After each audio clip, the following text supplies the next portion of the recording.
You're live. It's like a bad comedy movie. Christina and I have been working on whether or not this is working, and she says it's working, so I'm going to dive in. What I want to talk about, I got a fascinating note today from Dave Winston of the Winston Group, pointing out that there are 3 states where if you want to measure sentiment about Judge Kavanaugh, you could look at their long-term record. And it relates to Senator Heitkamp, Senator Tester, and Senator Donnelly. That is North Dakota, Montana, and Indiana. What Dave Winston did is common sense. He went back and said, how often do these states vote for a Republican? Well, it turns out North Dakota has voted since Eisenhower in '52, 16 out of 17 elections for the Republican. So statewide, which is what Heitkamp represents, the state has voted 16 out of 17 times for the candidate who wanted the more conservative Supreme Court justice. Only in 1964, in the Lyndon Johnson landslide, did the state not vote for the Republicans. Montana is 15 out of 17. Only in 1964, again the year of the Johnson landslide, and in 1992, those are the only 2 times that the state did not vote for the Republican. And so Senator Tester has to ask himself the question, the people of his state on a statewide election in 15 out of the last 17 presidential elections picked the person who wanted the more conservative judges. Finally, in Indiana, which of course has the current vice president as its native son, in Indiana, they voted 15 out of 17 times, 64 again, the Johnson landslide, and then they also voted in 2008 by a narrow margin for Barack Obama. Those are the only 2 times. So, 16 out of 17 times, North Dakota picks the person who wants a more conservative judge. 15 out of 17 times, Montana picks the person who wants the more conservative judge. 15 out of 17 times, Indiana picks the person who wants the more conservative judge.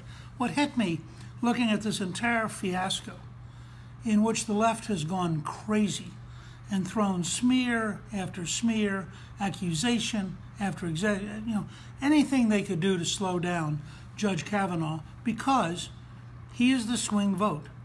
It'll be a move from a moderate jurisprudence to a conservative, and the left knows that Kavanaugh is so young, he could be in that court. If he's on the court as long as Justice Ginsburg, in 2050, he will be writing opinions.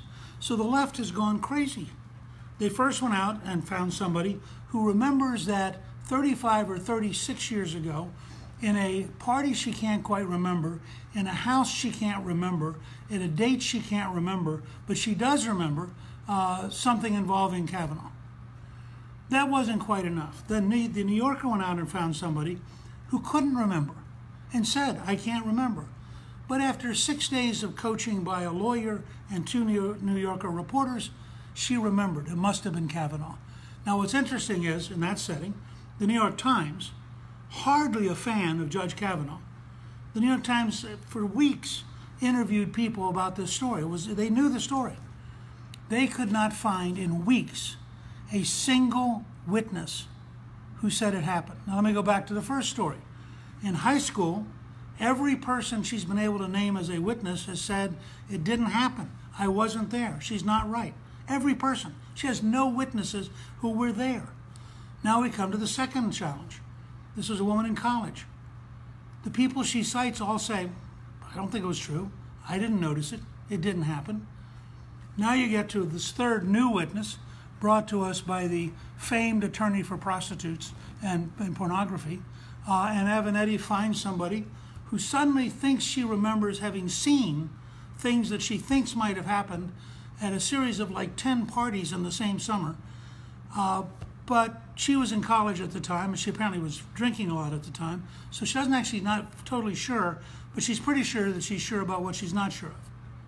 Now, this is pure character assassination. This is despicable. This is people like Chuck Schumer saying, we'll do anything we have to do to destroy Judge Kavanaugh. If we ruin his life, if we embarrass his daughters, if we drive him out of public life, that's fine, because what's at stake here is power. And the Democrats are so terrified that the court is actually finally after 60 years. Go all the way back to the Warren Court. For 60 years, the left has used the U.S. Supreme Court as an engine to drive change that they couldn't win politically, they couldn't win legislatively, but they could win by having lawyers make decisions. And all of a sudden, we're at a stage where President Trump has kept his word. He has nominated consistently conservative judges. The fact is that Senator Mitch McConnell has done a brilliant job as the Republican leader getting them through. And the left has lost power. So they basically have gone crazy. This is a party which has lost its head. It's lost any sense of decency, any sense of reliability, any sense of responsibility. And here's my challenge. A little bit like the statement of the Army lawyer who said to McCarthy in the hearings in the 1950s, "Have you no shame?" Is there not a single Democratic senator with the guts to stand up and say enough? Is there not a single Democratic senator who's going to say, you know, I want to represent the people of my state? Does anyone seriously believe that in North Dakota, which voted for the Republican 16 of the last 17 presidential elections, that in North Dakota, they prefer the Chuck Schumer candidate, they prefer the left-wing candidate, they prefer the candidate of Spartacus Booker? I don't believe it. And yet Heidecamp may be willing to throw her career away to stick with the herd.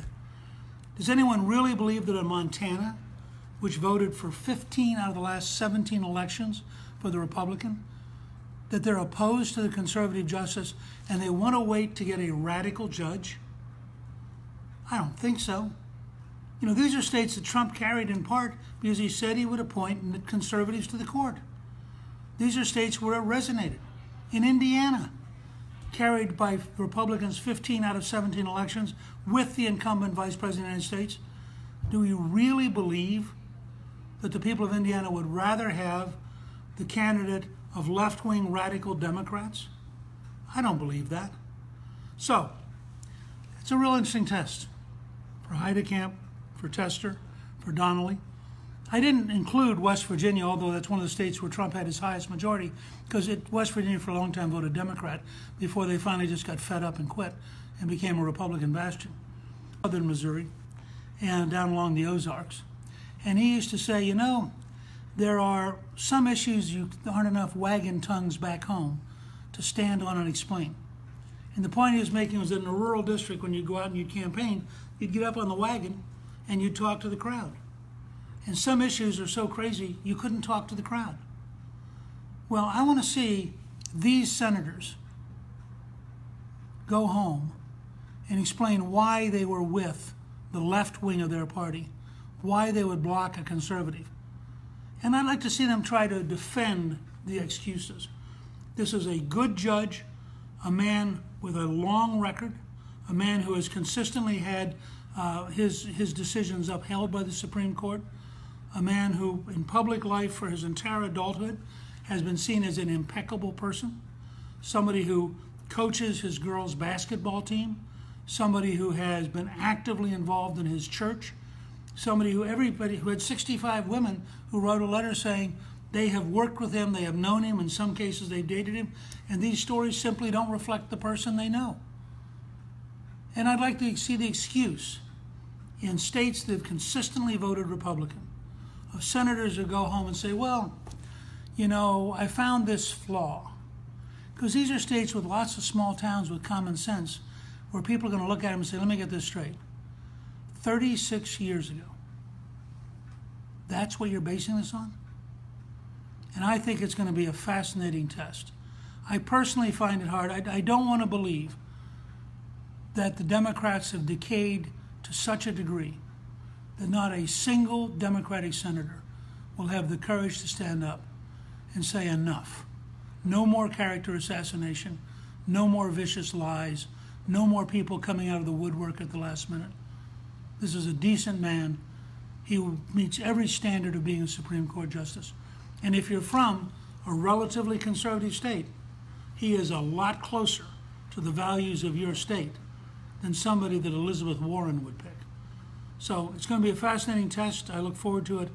But I thought when Dave Winston sent me the note about these 3 states, that I just want to share with you. These are states that have overwhelmingly voted for the candidate who wanted a more conservative court, and have done so consistently for some 68 years. So let's see what happens. And if you have a chance, call your senator and remind him, enough of the disgusting character assassination. Let's have an honest up or down vote on his career as a judge, on his career as an adult, and on the kind of person that we think would make a fine justice of the U.S. Supreme Court. Thank you for letting me share this with you.